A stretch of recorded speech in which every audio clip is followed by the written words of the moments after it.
BBC World News, this is London. The Liverpool group, the Beatles, is splitting up, it was announced today. This is a sad day for you Beatles fans out there. Lead singer and bass player Paul McCartney ended the 10-year reign of the world's most popular group. This is NBC Hollywood. Man, have I got bad news today. Paul McCartney announced that the Beatles are Splitsville. I'm talking over.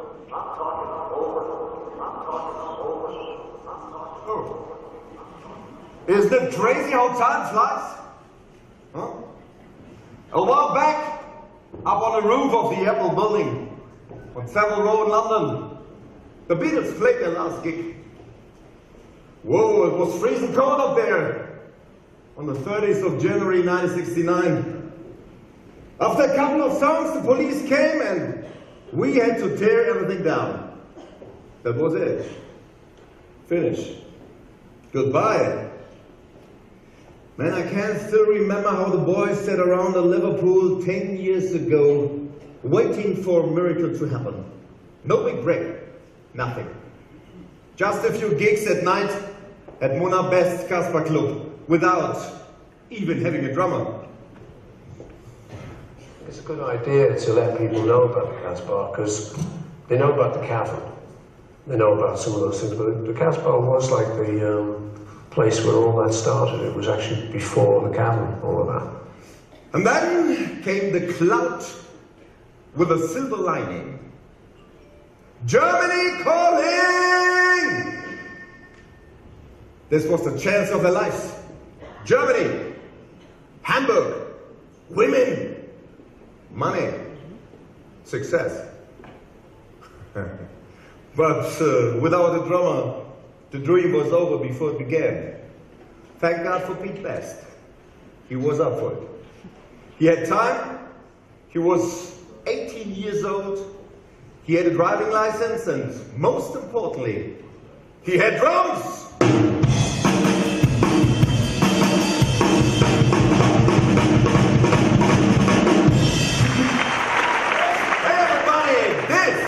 What I call rock and roll.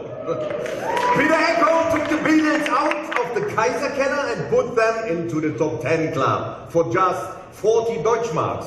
As a warm-up act for Tony Sheridan, the king of St. Pauli in Hamburg, the top 10 became the #1 club. And now, here's the rock and roll king and the Beatles!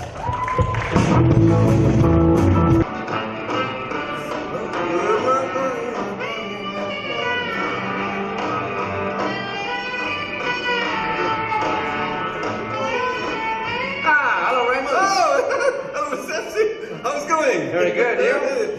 Yeah, me too. Well, what can I do for you today? I'm looking for the singer, my Bonnie. My who? My Bonnie. My Bonnie? Yeah. I've never heard of my Bonnie. Who's it from? From the Beatles. Beatles? Yeah, Beatles. Beatles. Beatles. Like, Beatles. Box, Beatles. Beatles. They made a record? Yeah, they were the backing band from Tony Sheridan, but in this time under the name The Beat Brothers. The single is amazing, and the Beatles are the best band in the world. You have to see them in a Cavern Club. You know, I'm the roadie for them, and you can't believe what goes on. No. I mean, the girls. Yeah, believe me. On stage, the Beatles, in front of the stage, girls, all around. I get crazy. I need this record. Girls. Do you know the record station, the record company? Yeah, maybe it's something with Germany. Polydor, Germany. Polydor, Germany? Yeah. Hey, here it is. On the very last page, Polydor, Germany. Ah, hey, here it is. Thursday. Oh, yeah! Yeah, in 3 weeks. What? Do you want it or not? Don't kill me, please. I'm not going to kill you. Do you want the record? Sign my name. Very good. Please. Very good. And which band? They're called the Beatles. Yeah. And where? In the cavern. Get out. See you in the cavern. Bye, Mr. Epstein. Beatles in the cavern. Good idea.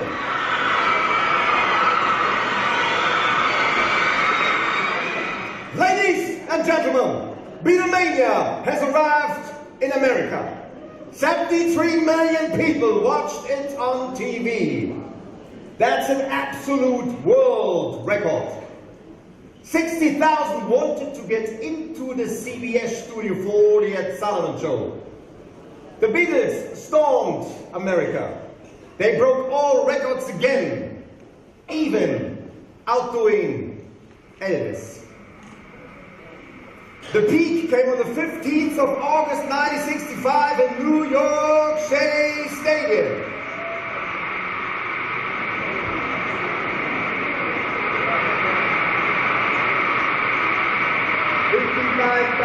People attended the concert. This had never happened before. And now, let's me hear the applause of 55,000 people. Come on, everybody! Woo! And here they are, for the nicest young men I've had the pleasure of meeting.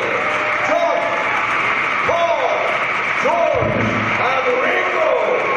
Ladies and gentlemen, the Beatles.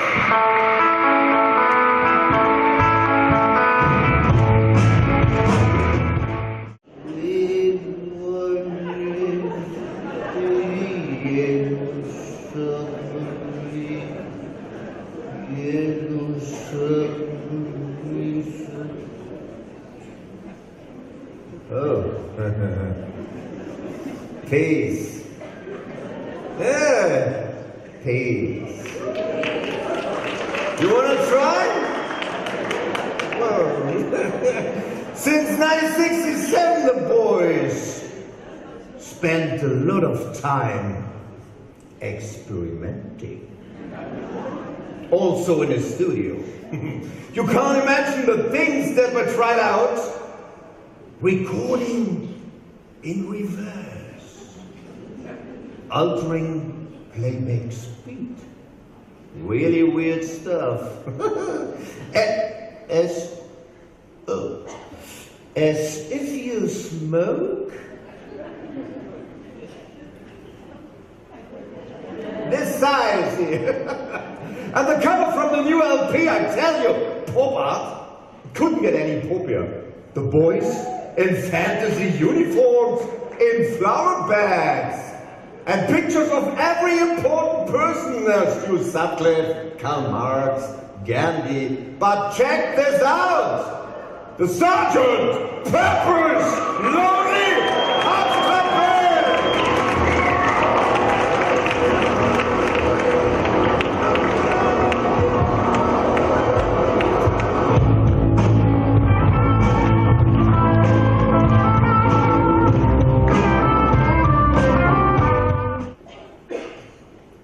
Brian is dead. Oh man. And nobody knows how it's going to work without him. But the boys need a manager. Doesn't work. Paul suggests his future father-in-law, Lee Eastman, Linda's father. But John leans towards Alan Klein. Okay. He's a tough guy who had already managed the Rolling Stones and got the best deals for the band. I mean, it sounds good. Even for us, the roadies. But in any case, the Beatles have got big problems and they've split up. On one side, Paul, on the other side, John, George, and Ringo. Nothing's the same.